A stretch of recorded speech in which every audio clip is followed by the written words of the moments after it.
saya meminta dengan hormat kepada Bapak Presiden Joko Widodo, khususnya Menteri Hukum dan HAM, untuk tidak memberikan pengesahan dan legitimasi kepada KLB ilegal yang jelas-jelas melawan hukum tadi. Enggak, saya kan sampaikan bahwa ini masalah partai politik itu beda dengan ormas, baik di Undang-Undang 2008 maupun di Undang-Undang 2011 tentang parpol maupun di Undang-Undang Dasar. Langkah yang akan kami tempuh setelah ini adalah melalui tim hukum yang sudah kami persiapkan melaporkan panitia dan siapapun yang tadi terlibat dalam penyelenggaraan KLB ilegal kepada jajaran penegak hukum. Kalau sesuatu peraturan itu didelegasikan oleh undang-undang dan diperintahkan pembentukannya oleh undang-undang, kalau ternyata dia bertentangan atau tidak dengan undang-undang, siapa yang bisa menguji? Nggak ada satu orang yang bisa jawab. Karena saya mengatakan Mahkamah Agung bisa menguji. Dan pendapat saya itu bukan pendapat ngawur, ya. Pendapat saya itu didukung juga oleh ahli-ahli yang lain. Prinsip yang sangat penting, pilar demokrasi yang sangat penting harus dilindungi. Maka pembubaran parpol pun nggak sama dengan ormas, harus di MK, saking pentingnya gitu. Ya. Dan disampaikan ke Mahkamah Agung. Jadi kalau pihak Partai Demokrat merasa, oh itu Yusril ngawur, ya ngawur ya sampaikan aja di Mahkamah Agung. Bagaimana caranya mereka menyampaikan itu ke Mahkamah Agung, ya saya nggak perlu ngajari mereka. Saya kan bukan lawyernya Partai Demokrat. Saya lawyer terhadap orang ini. Berpengalaman ya menghadapi segala macam keadaan, situasi. Jadi khusus mengenai kasus yang sedang dihadapi Partai Demokrat, saya optimis bahwa ini akan mencapai solusinya pada saatnya. Cuma kapan itu, prosesnya bagaimana, ya dilalui aja dengan menggunakan ukuran logic power, moral power, dan kesepakatan peraturan perundang-undangan, ya, hukum yang berlaku yang kita sepakati. Nah, kan pasal 8 Undang-Undang 2008 diperbaiki lagi, disempurnakan lagi. Ini masalah-masalah ini akan selesai pada saatnya.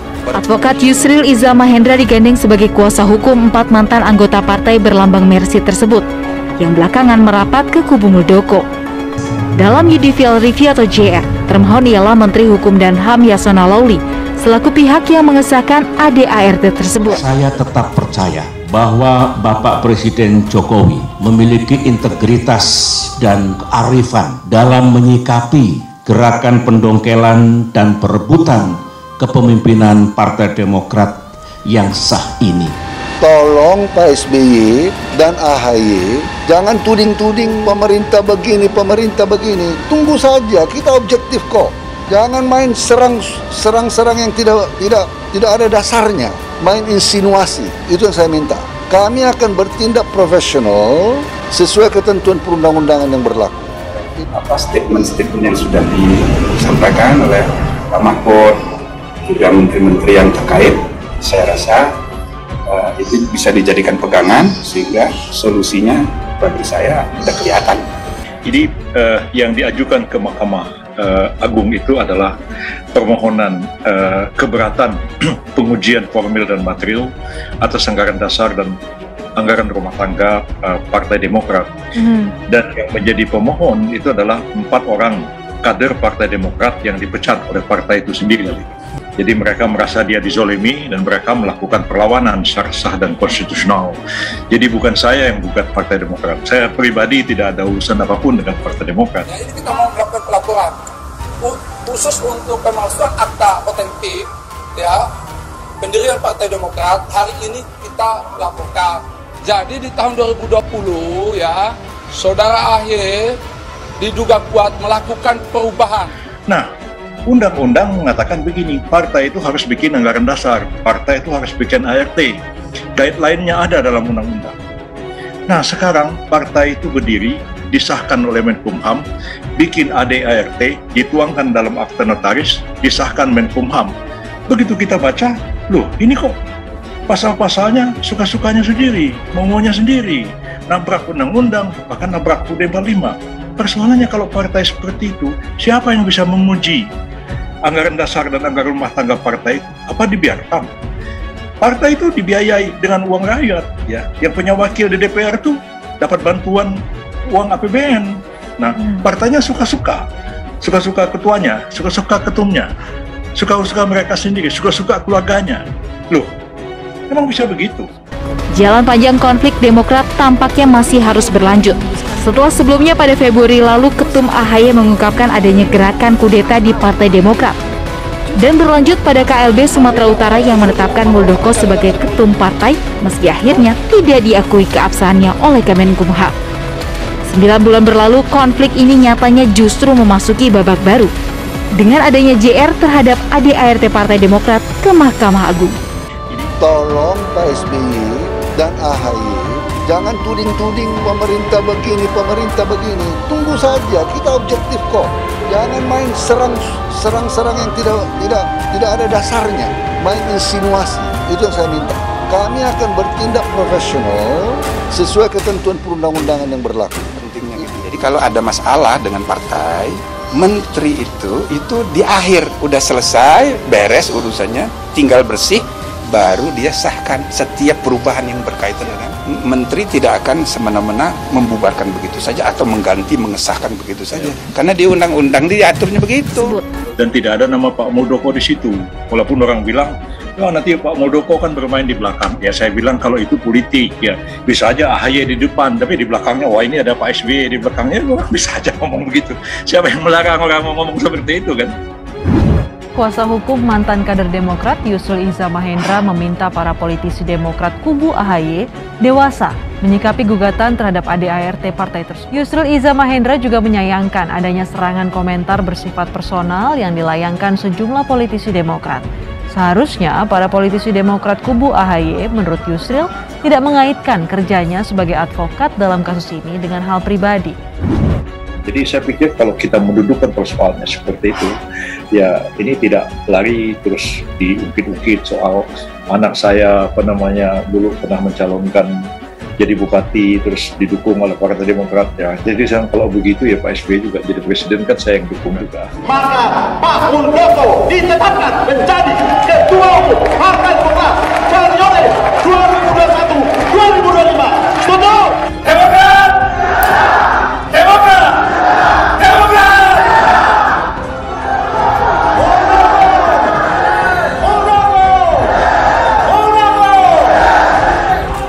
Jadi saya ini bertindak sebagai lawyer, sebagai advokat, mewakili kepentingan hukum dari 4 anggota Partai Demokrat itu sendiri yang merasa bahwa mereka terzalimi dan mereka kemudian ingin mengajukan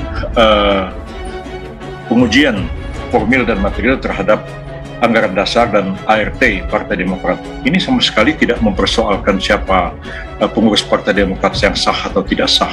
Tidak ada apa seperti itu di dalam seluruh permohonan ini. Kami berikhtiar, berjuang untuk mempertahankan kedaulatan sekaligus mencari keadilan. Jadi nggak usah ada dibawa kemana-mana, lebih baik dibaca teks permohonannya seperti itu.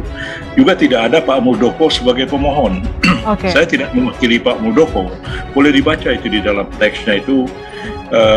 Permohonan itu 4 orang ada namanya, alamatnya jelas, dan tidak ada nama Pak Muldoko di situ. Walaupun orang bilang, ya nanti Pak Muldoko kan bermain di belakang. Ya saya bilang kalau itu politik, ya bisa aja AHY di depan, tapi di belakangnya, wah ini ada Pak SBY di belakangnya, orang bisa aja ngomong begitu. Siapa yang melarang orang ngomong seperti itu kan?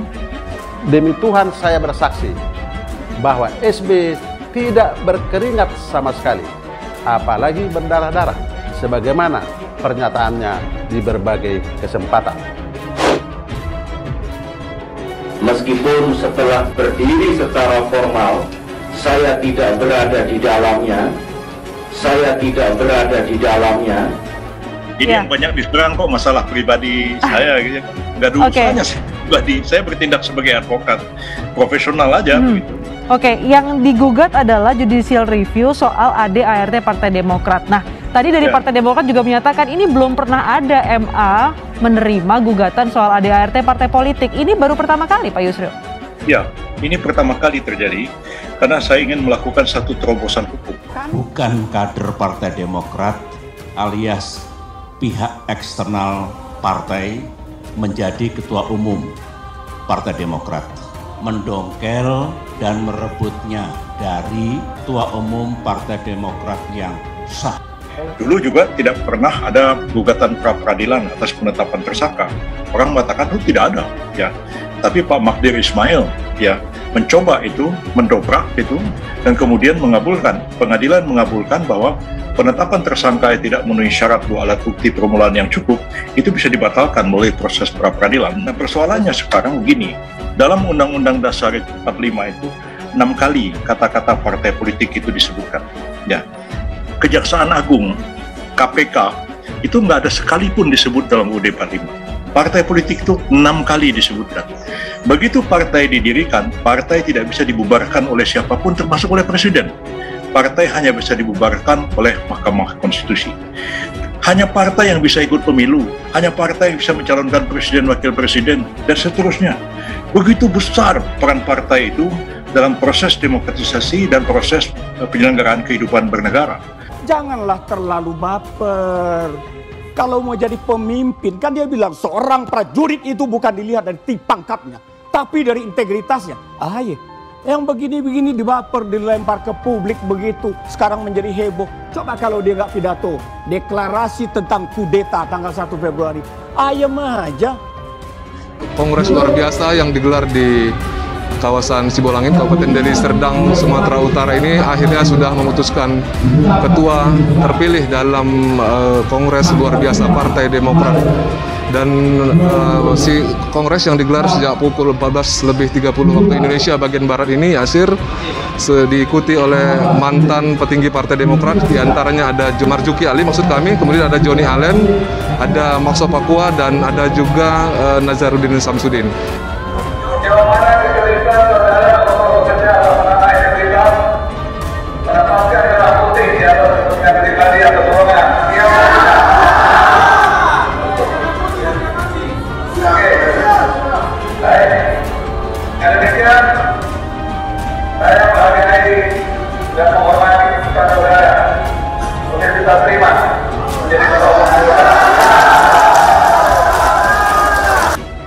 Jadi itu alasan Anda menerima kasus dari pengajuan ini lah ya, menerima ajuan judicial review ini karena Anda tidak ingin ketua partai semena-mena menentukan ADART begitu?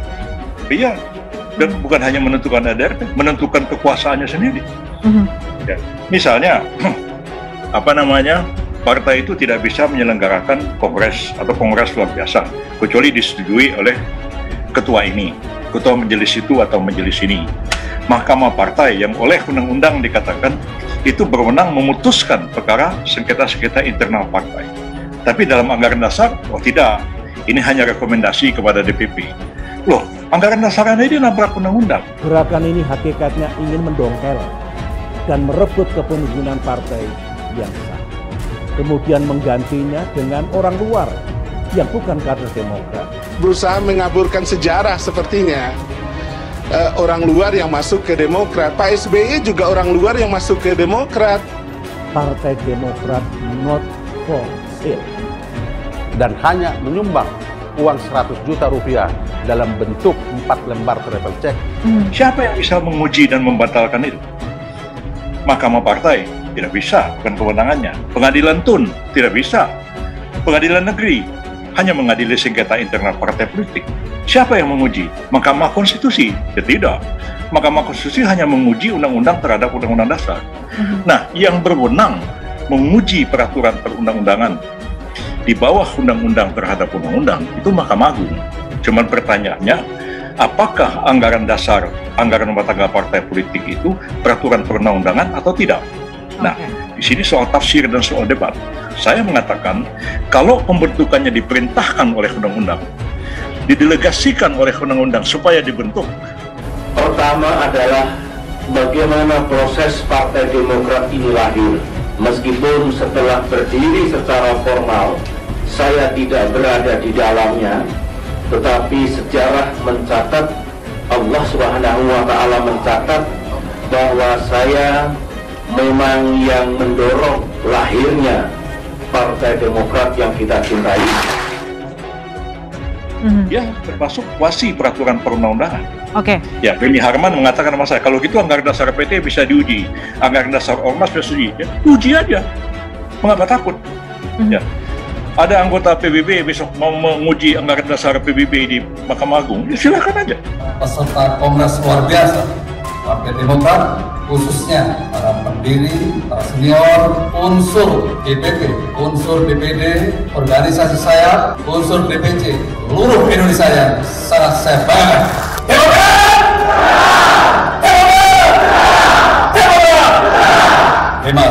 Itu perspektif hukumnya. Nah, sekarang berikutnya perspektif politiknya, Pak Yusril. Langkah Anda untuk menerima atau mengajukan. Iya, tapi ini ada dampaknya gitu ya. Pengajuan judicial review itu dianggap politisi Demokrat. Ini Anda dulu ada dekat dengan Pak SBY, tapi kok sekarang seperti mengambil posisi berseberangan? Ya, soal dekat jauh itu kan soal hati, ya. Soal praktek politik di lapangan, ya.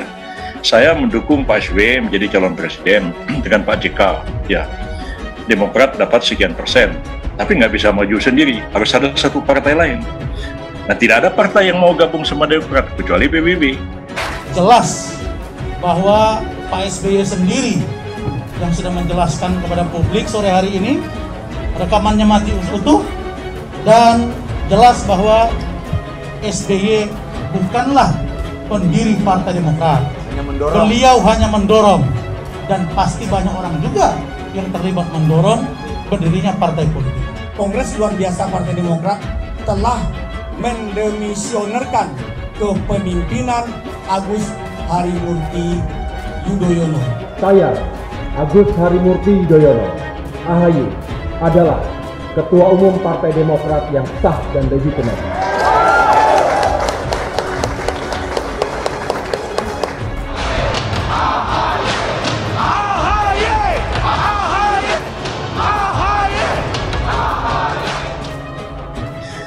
Maka berundinglah kita, oke, saya teken, jadilah calonan SBY JK, jadilah Pak SBY jadi presiden, saya jadi Mensesnek. Baru berapa tahun, kan saya dipecat sama Pak SBY. Iya. Sudah dipecat, besoknya, berapa bulan kemudian, saya dinyatakan tersangka oleh Jaksa Agungnya SBY sendiri, Hendarman Supandi. Sampai saya waktu itu agak gregetan, saya lawan, dan Jaksa Agungnya jatuh. Begitu sudah jatuh, Pak SBY angkat Hendarman Supandi jadi kepala BPN.